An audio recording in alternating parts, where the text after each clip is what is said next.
I'd love to start in hearing about kind of a rewind the tape back to the beginning of 2020. So if you were to look back like January of 2020, before COVID was even in our vocabulary or maybe just a distant news item, how are you thinking about the kind of growth of digital at Bluestone Lane? How are you thinking about Bluestone Lane holistically, your own role? We've been on a pretty interesting digital transformation. At the end of 2019, we embarked obviously with you guys on what a digital program would look like for us. It was mainly focused on our coffee shop business, which is like a lot more of a convenience model, working with our loyalty app and integrating the order ahead experience. So it put us in a position where we were like, well, it's probably 95% of our business is still run in an analog way, we'd say, which is a server looking after a customer, taking their order and putting it through the point of sale. Then to now, it's flipped the other way. It's 95% transactions are through digital and only 5% are actually taken with a server. So the business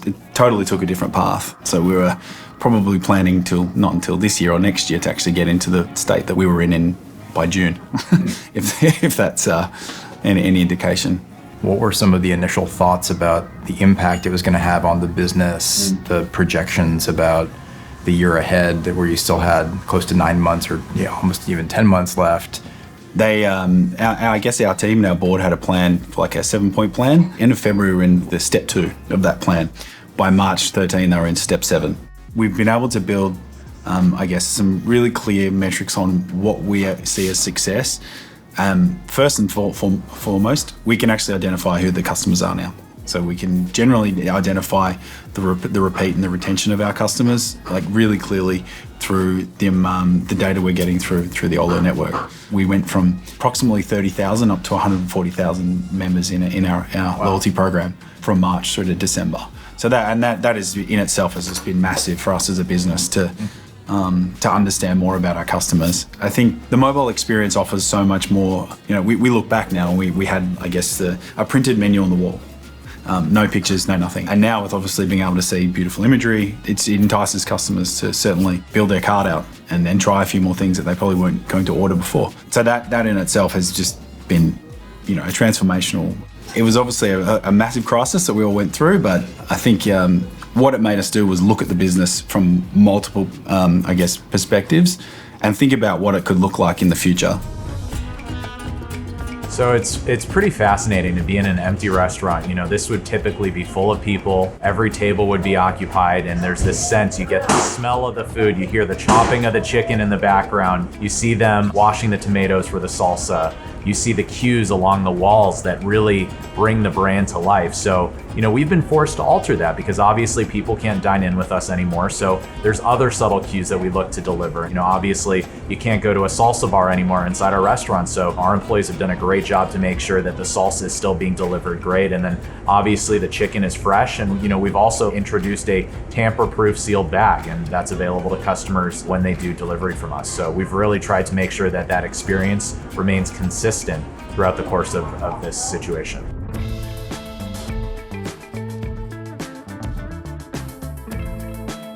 So when you think about all the lessons from this year, obviously there's been a lot of pressure on every front to optimize, especially with digital. How have you become a better brand because of what's happened this year? I think the restaurant community just talks to each other a lot more.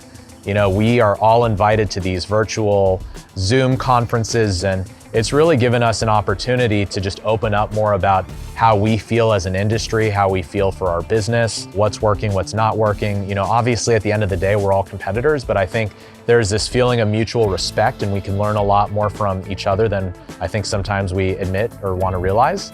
I think everybody's really tried to make the best of a very difficult situation. As you're talking to peers, maybe some of whom don't have executive teams that are fully on board, what advice do you have for them in terms of making these changes to get all these things active in terms of systems, digital properties, and all these pieces running? Very early on in the pandemic, I was walking on the beach and I listened to this book on tape called Little Bets.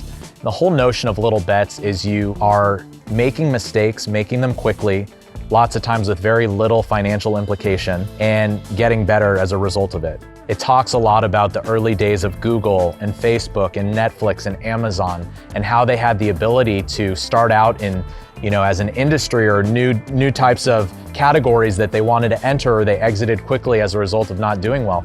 I think the same applies to digital in different organizations, and really trying to understand what's working, what's not working, where we can do better. If you have a win, make sure you showcase the win. And then next time you have a win, you really try to build on the success. You build the blocks and you get higher to the peak of the mountain. And I think ultimately you got to build the sense of confidence with little wins, and ultimately you'll be able to accomplish a lot of things.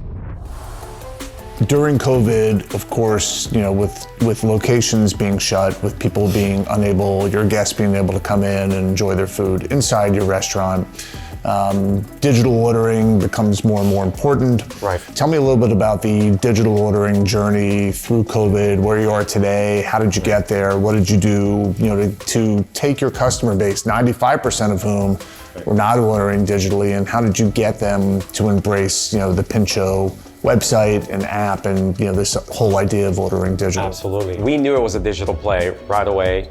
We knew we needed to drive people to download our apps. And as you know, we don't download apps anymore. It takes a lot for somebody to download the brand's app. Yeah.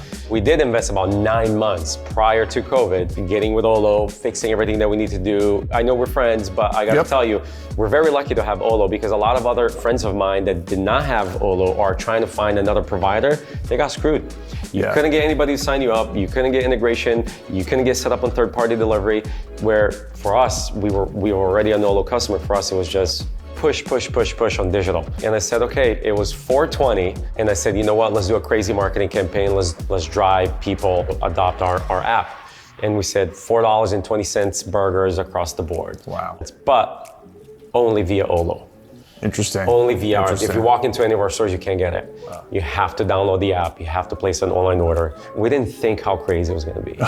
I was literally at Publix buying cheese and buying lettuce because we ran out of food by 7 p.m. across all of our restaurants. Oh my gosh. All based on this promotion. All based on this promotion. And the beauty, our sales, they went up. Incredible. And they stayed up. And at that moment, we knew digital.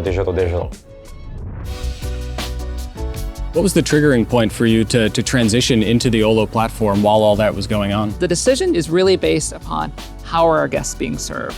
Were we doing right by them? And what we had at the time wasn't something that was serving our guests right. And we looked at the Olo team and we said, are you able to accelerate? Because this is going to be what's right for our guests. Knowing that you were coming from a platform that you said wasn't really serving your needs and especially your customer needs, which is most important, what were your biggest concerns? The ultimate goal was to successfully deliver this launch. And fortunately, when it comes to a transition, Olo does a really strong job at it. The parts of the Olo platform that we were very confident around was the scalability, reliability, the integrations, et cetera, because we've kind of done our homework in those areas. And so the unknowns are literally the unknowns. And we were worried that maybe there's these esoteric features that we were using that nobody really knew about until it came up. By the time that May came along to actually pull the trigger, it was more of like, let's execute all the prep work that we've done. And then we knew that once we started the transition, that there was still a continued plan of features coming online and being available. And that's something that I think was a good call all around to make sure that we took care of our guest needs first. If you were to just talk for a moment then about COVID hitting the fan, kind of March, April, when I think there was just, that instilled overnight this huge sense of panic within the industry. Especially for brands like yours that have a huge real estate and experiential aspect to them. I think we were positioned to weather the storm much better. I still would tell you that, in March when the stay-at-home orders went into place, we basically had to transform the operational model within, call it, a week. I think it's just forced us to really relook at everything that we're doing. And I think for us, at the end of the day, we landed on doing fewer things, but doing them better. And I think that actually had a really positive impact. It was kind of a silver lining, I think, coming out of all this.